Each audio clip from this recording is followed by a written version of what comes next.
기도하겠습니다. 사랑이 많으신 하나님, 오늘도 주 앞에 예배로 모였습니다. 우리의 예배를 기쁨으로 받아주시고 우리가 올려드리는 찬양을 흠양하시며 주의 넘치는 은혜와 사랑으로 함께 하시길 원합니다. 한 공간에서 예배하지 못하는 우리의 현 상황을 아시는 하나님이시여 우리에게 주어진 주의 크신 뜻을 이루어 드리기 위하여 우리가 각국 각처에 흩어져 있지만 하나님께서 명하신 사명을 감당하기 위하여 최선을 다하고 있습니다. 우리의 예배에 함께 하시고 주의 음성으로 찾아와 주시고 주의 강한 손으로 붙들어 주시길 원합니다. 말씀 가운데 임하시고 복을 더하여 주시옵소서. 연약한 종의 입술을 주관하사 주의 말씀을 바로 전달하게 하옵소서. 예수님의 이름으로 기도합니다. 아멘. 샬롬.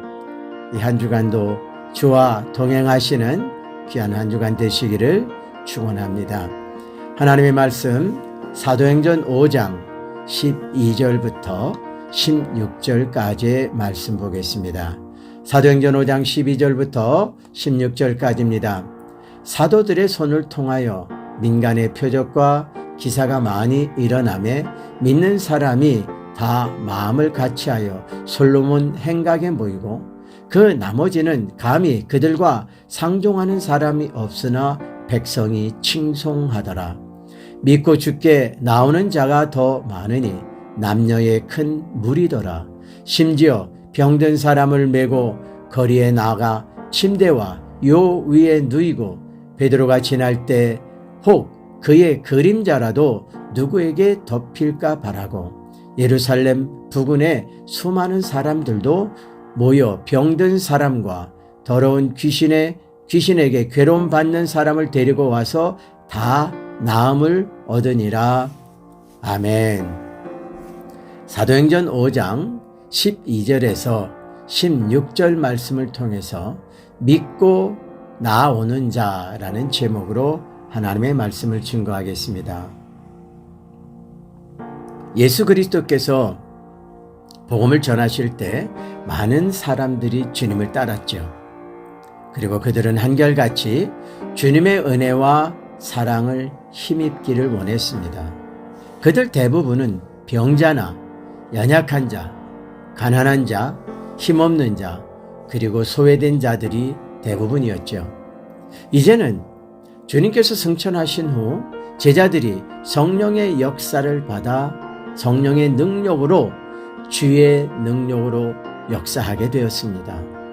그때 성령으로 말미암은 능력과 역사가 제자들을 통해서 일어나게 되었음을 성경은 증거하고 있습니다. 사도행전 5장 12절 제가 다시 한번 읽어봅니다. 사도들의 손을 통하여 민간에 표적과 기사가 많이 일어나매 믿는 사람이 다 마음을 같이하여 솔로몬 행각에 모이고 아멘. 본 말씀에는 표적과 기사라는 단어가 구분이 돼서 기록되고 있습니다. 표적이라는 것은 표시, 표적, 신비한 사인, 흔하게 일상적으로 볼 수 있는 징조가 아닌 아주 신비한 징조를 의미하는 거죠. 또 기사라는 것이 있어요. 이 기사라는 것은 놀라운 일, 기적, 기적 기사를 의미하는데 사람들을 놀라게 하는 일종의 그 미라클, 기적이라는 의미죠.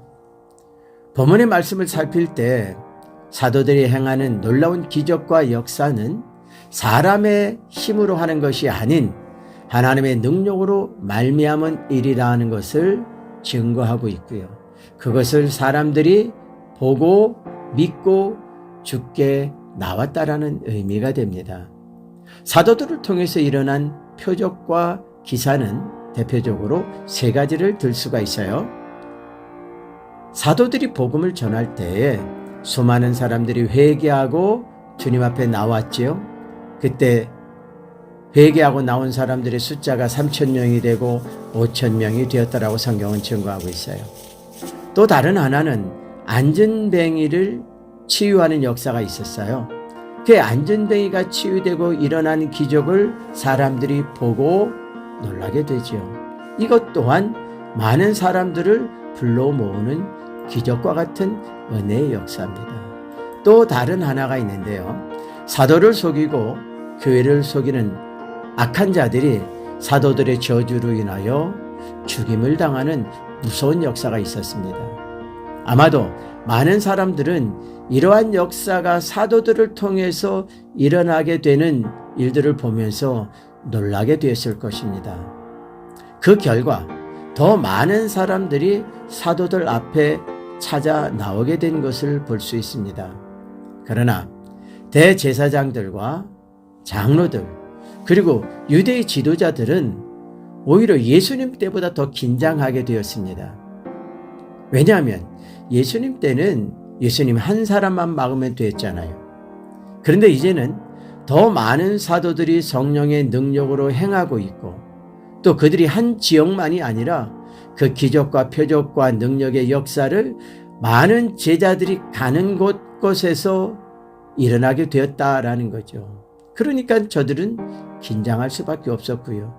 유대 종교 지도자들은 너무 당황하고 어찌해야 할 바를 모르는 상황에 이르게 된 것입니다. 이제는 주님의 제자들 앞에 사람들이 찾아 나오고 있습니다.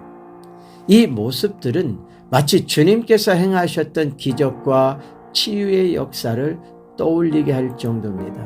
14절에 보면 믿고 주께로 나오는 자가 더 많으니 이렇게 말씀하고 있죠. 실제로는 사도들 앞에 나왔어요. 사도들 앞에 나오는 그들의 걸음이 찾아 나오는 모습이 주님께 나오는 것이라고 그렇게 표기하고 있는 것입니다. 그러기에 이 약한 자들은 주님의 은혜를 기대하며 나왔다는 거예요. 그래서 여기서 주님이라는 표현을 헬라어 원문에 보면 퀴리어스, 영어로는 to the Lord라고 이렇게 표기가 되어 있어요. 비록 저들이 기적과 역사를 행하는 사도들 앞에 나온 것이지만 이들은 주님을 믿고 주님 앞에 나왔다라는 말씀이 되는 겁니다. 사도행전 3장에서는 성전 미문 앞에 앉아서 구걸하던 사람을 사도들이 믿음으로 선포하여 일어나 걷게 하게 됐고 그가 걷고 뛰며 하나님을 찬양하였더라고 성경은 기록하고 있습니다. 여기에서 안전뱅이가 그의 믿음을 보인 것도 아닙니다. 그의 어떠한 신앙의 고백을 한 것도 없어요. 그가 자기 일을 일으켜 세워달라고 간구하며 기도를 했던 것도 없습니다. 단지 그를 긍휼히 여기는 사도들이 주의 이름으로 행한 기적의 역사였다라는 겁니다. 또 5장 초반부에서는 사도를 속이고 재산을 감춘 아나니아와 삽비라가 사도들의 저주로 인하여 죽음을 맞이하게 되는 것을 사람들이 직접 보았지요. 주님께서는 많은 병자를 고치시고 귀신을 쫓아내는 놀라운 역사를 행하셨으나 사도의 선포로 사람이 죽어나가는 사건을 경험한 사람들은 아마 또 다른 공포와 또 다른 놀라운 경험을 하게 된 것이 아니었겠습니까? 이 역사는 사도들에게는 임하신 하나님의 권능입니다. 하나님께서 사도들의 권위를 높이시는 사건이었죠.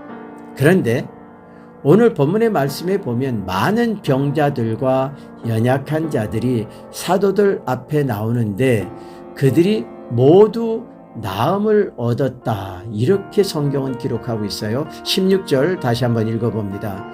예루살렘 부근에 수많은 사람들도 모여 병든 사람과 더러운 귀신에게 괴로움을 받는 사람을 데리고 와서 다 나음을 얻으니라. 아멘. 그런데 더 놀라운 말씀이 15절에 있어요. 15절 또 읽어보겠습니다. 심지어 병든 사람을 메고 거리에 나가 침대와 요 위에 누이고 베드로가 지날 때에 혹 그의 그림자라도 누구에게 덮일까 바라고. 이 말씀의 의미는요, 베드로의 그림자만 덮여도 자신들의 병이 나을 수 있다라는 기대와 믿음이 그들에게 있었다라는 거죠. 이것은 병자들 자신들이 얼마나 간절한 소망을 가지고 있었느냐라는 거예요. 다른 의미에서는 당시 사람들에게 베드로에게 그만한 능력과 역사의 힘이 있었다는 것을 당시 사람들이 신뢰하고 있었다는 말이 되는 겁니다.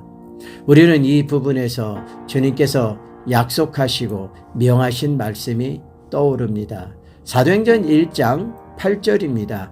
오직 성령이 너희에게 임하시면 너희가 권능을 받고 예루살렘과 온 유다와 사마리아와 땅끝까지 이르러 내 증인이 되리라 하시니라. 아멘. 주님께서 승천하시면서 약속하신 말씀입니다. 사도들이 성령을 받으면 권능을 받게 되고 그 권능으로 역사하며 그리스도의 증인이 되라는 말씀이죠.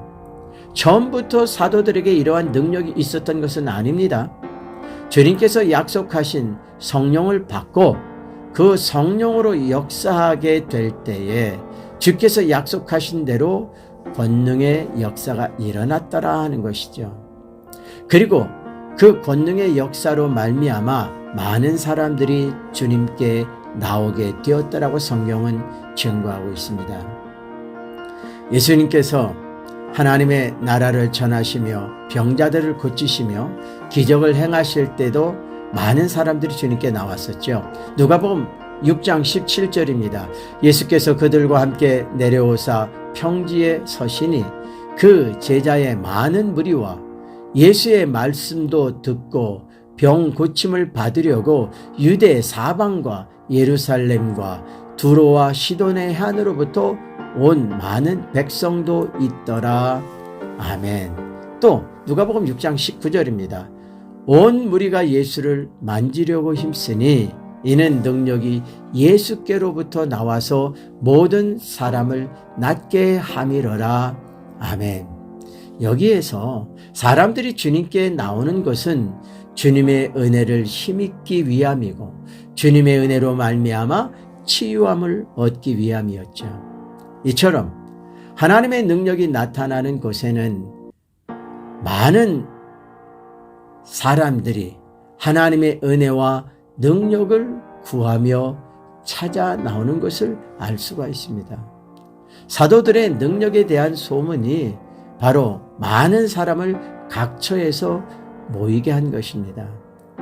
안진뱅이가 일어나는 기적의 역사 현장도 많은 사람들이 솔로몬의 행각에 모이게 하지 않았습니까? 예수님을 십자가에 죽게 한 유대의 지도자들은 더 이상 예수께서 행하시던 그 기적의 역사는 없을 것으로 생각을 하였을 겁니다. 예수님이 없는 상황에서 더 이상 예수께서 행하시던 일들이 발생하지 않을 것이라고 아마 안심을 했을 겁니다. 그런데 예수님이 안 계시는데도 사도들로 인하여 더 놀라운 기적의 역사들이 일어나고 더 많은 사람들이 사도들 앞에 모이고 더 많은 지역에서 사람들이 모이는 상황을 보고 심히 염려하고 걱정하게 되었을 것입니다. 사도행전 5장 17절 18절입니다. 대제사장과 그와 함께 있는 사람 즉 사두개인의 당파가 다 마음의 시기가 가득하여 일어나서 사도들을 잡아다가 옥에 가두었더니 보세요. 결국 대제사장과 유대 지도자들은 사도들을 옥에 가두기까지 합니다. 그뿐이 아니죠. 사도행전 5장 27절 28절입니다.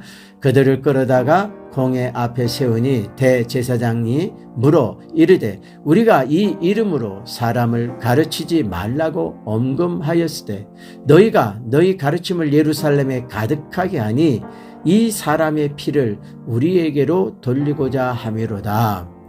대제사장과 유대 지도자들은 사도들에게 예수의 이름으로 가르치지 말라고 하였습니다. 주님의 말씀은 성령을 받아 권능으로 행하며 주의 증인이 되라는 명령이었잖아요. 그러나 유대의 지도자들은 그리스도의 이름을 전하지도 말고 그의 이름으로 가르치지도 말라는 것입니다. 그런데 대제사장의 증언에 보면 사도들이 예수님에 대해서 가르치는 말씀이 예루살렘에 가득하게 되었더라 이렇게 증언하고 있죠. 여기에 가득하게라는 용어를 헬라어로 보면 충만하다라는 의미가 됩니다. 사도들이 성령의 권능으로 행하는 능력과 그들이 전하는 복음이 온 예루살렘에 가득하고 충만하였다라는 의미가 되겠죠. 유대의 지도자들은 사도들을 핍박하고 협박하고 박해하였습니다.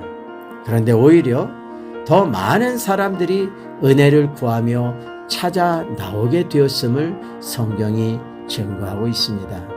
사도행전 5장 14절부터 16절까지 다시 한번 읽어보겠습니다. 믿고 죽게 나오는 자가 더 많으니 남녀의 큰 무리더라.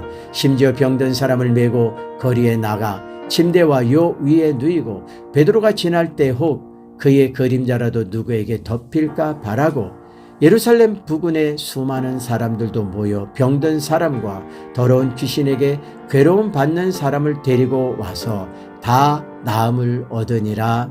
아멘. 14절에서 믿고 죽게 나오는 자들이 더 많으니 이렇게 증거하고 있고요. 16절에 보면 예루살렘 부근에 수많은 사람들이 모여들었다라고 말씀하고 있습니다. 이 두 절의 말씀이 우리에게 주시는 아주 깊은 뜻이 있습니다. 그게 바로 여기에서부터 바로 초기 교회의 부흥의 역사가 시작이 되는 거예요. 흔히들 초대교회라고 말하죠. 초대교회나 초기교회나 틀리는 말이 아닙니다. 근데 저는 초기교회라는 그러한 명칭을 사용하고 있습니다. 사도들이 주의 말씀을 듣고 기도할 때 성령이 임함으로 신약의 교회가 시작이 됩니다. 초기 교회에서 일어난 부흥의 역사는 바로 성령이 임하심과 더불어 사도들이 권능으로 역사할 때 따르는 표적과 기적이 역사와 더불어 함께 나타났다라는 거예요. 이런 질문을 한번 해보겠습니다. 제자들이 주님의 약속의 말씀을 믿지 못하여 두려움 속에서 모두 흩어지고 피하고 자기들의 고향으로 돌아갔더라면 어떻게 되었을까요?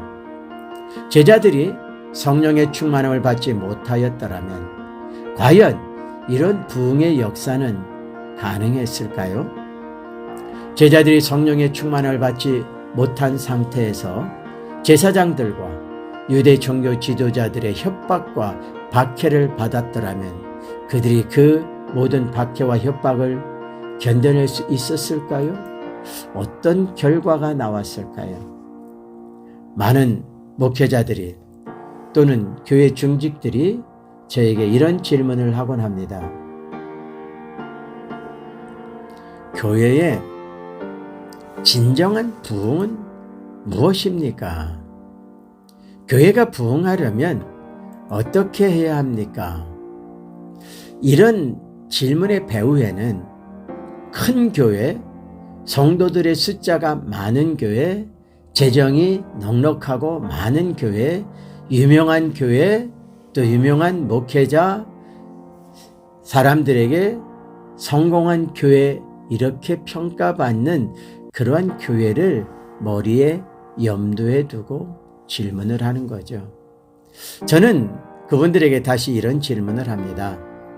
주님의 관심이 과연 숫자에 있을까요? 주님께서 평가하시는 좋은 교회는 건물의 크기와 성도들의 숫자에 있을까요? 과연 좋은 교회는 유명한 교회 또는 유명한 목회자가 섬기는 교회일까요? 주님께서 평가하시는 교회는 결코 그런 교회가 아닙니다. 주님께서 말씀하시는 부흥은 그런 외형적 크기와 숫자에 있는 것이 아니다라고 말씀을 드립니다. 하박국 3장 2절 말씀을 보겠습니다. 여호와여, 내가 주께 대한 소문을 듣고 놀랐나이다. 여호와여 주는 주의 일을 수년 내에 부응하게 하옵소서. 이 수년 내에 나타내시옵소서. 진노 중에라도 긍휼을 잊지 마옵소서.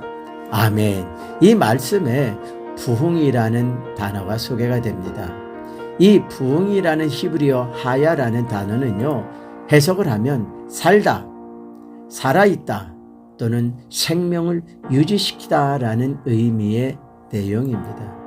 이러한 결과로 예루살렘의 부흥의 역사가 일어나게 된 겁니다.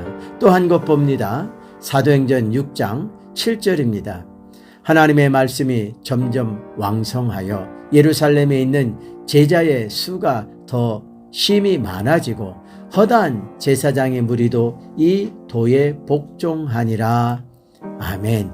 여기에 보면 왕성하다라는 표현이 있습니다. 이 표현에 사용된 헬라어를 해석하면 자라나게 하다, 성장하다, 증가하다라는 의미입니다. 앞에서 부흥이라는 하박국 3장에 나타난 단어, 사도행전 6장에 나타난 왕성이라는 단어를 왕성하다, 왕성하여라는 단어를 살펴보면은요, 외형적으로 규모가 크고 숫자적으로 많고 재정적으로 부유한 그것을 의미하는 게 아닙니다. 하나님의 영이 살아서 역사하는 그러한 상태를 말하는 겁니다. 하나님의 영이 살아있고 하나님의 말씀이 살아있어서 그 교회가 하나님의 역사의 현장이 되어 있다. 이것을 말하는 것이고요. 거기에서 교회가 부흥하고 성장을 하는 것입니다. 주님께서 아름답게 보시는 교회는 주의 영이 충만한 교회입니다. 계시록에서 아시아 7교회에 하시는 주님의 말씀 가운데 아주 중요한 특징의 말씀이 있죠. 계시록 2장 29절 한 절만 보겠습니다. 귀 있는 자는 성령이 교회들에게 하시는 말씀을 들을지어다. 아멘. 여기에서 7교회에게 하신 공통적으로 또 반복적으로 하신 말씀이 뭐냐면 귀 있는 자는 이라는 말씀입니다. 이 귀 있는 자는 이라는 말은 하나님께서 하시는 말씀을 듣고 순종하는 겸손한 자세를 의미하는 거예요. 진정한 교회는 하나님께서 인정하시는 아름다운 교회여야 합니다.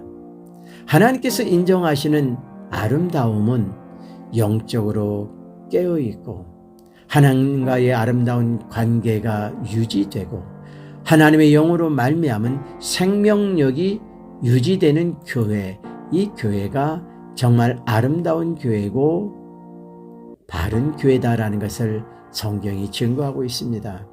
사도들에 의해서 복음이 증거될 때 하나님의 성령의 역사가 함께 일어났습니다. 사도들이 주의 영으로 충만하고 주의 능력을 힘입어 주의 일을 행하였다라는 말씀이죠. 사도들이 성령으로 충만하여 오직 주께서 명하신 사명을 위하여 수고할 때 주께서 그들을 통해서 일을 행하신 것입니다. 그 결과 놀라운 성령의 역사가 일어나고 거기에서부터 복음의 역사가 일어나기 시작한 것입니다. 하나님의 영적인 감동과 능력의 역사가 없으면 결코 교회의 부흥은 일어나지 못합니다. 성령의 역사가 없으면 심령이 새롭게 되는 것도 치유의 역사도 없습니다. 교회의 시작과 교회의 부흥과 복음이 증거되는 모든 일에는 성령의 능력이 함께 일어나야 합니다. 지금 우리에게는 그 성령의 능력이 함께하고 있습니까? 지금 우리 가정에는 주의 영이 충만합니까? 지금 우리가 섬기는 예배 공동체는 그 성령을 간절히 사모하고 있습니까? 우리가 하나님 앞에 이 믿음을 가지고 하나님의 영을 구하며 하나님의 은혜를 구하며 하나님 앞에 나아가야 합니다.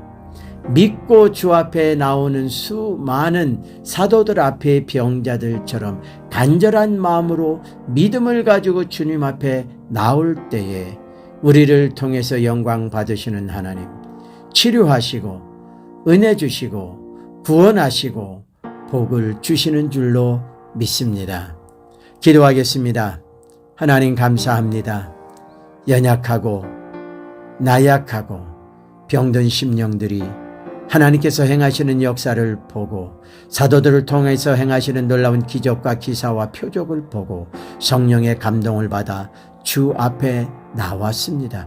거기에서 초기 교회가 시작이 되었고 그 순간부터 신약의 교회가 시작이 되었습니다. 하나님, 우리에게도 그 믿음이 필요합니다. 우리에게도 그 영적인 감동의 역사가 필요합니다. 우리에게도 그 능력이 필요합니다. 그래서 주 앞에서 온전한 믿음을 가지고 주의 은혜를 구하며 주의 능력을 구하며 주님의 뜻을 이루어 드리는 일에 더 힘써야 될 줄로 믿습니다. 주님, 우리를 감동시켜 주십시오. 우리에게 주의 영으로 충만케 하옵소서. 우리 가정이, 우리가 섬기는 교회가 하나님의 영으로 충만하고 말씀으로 충만한 우리가 되게 하옵소서. 예수님의 이름으로 기도하옵나이다. 아멘.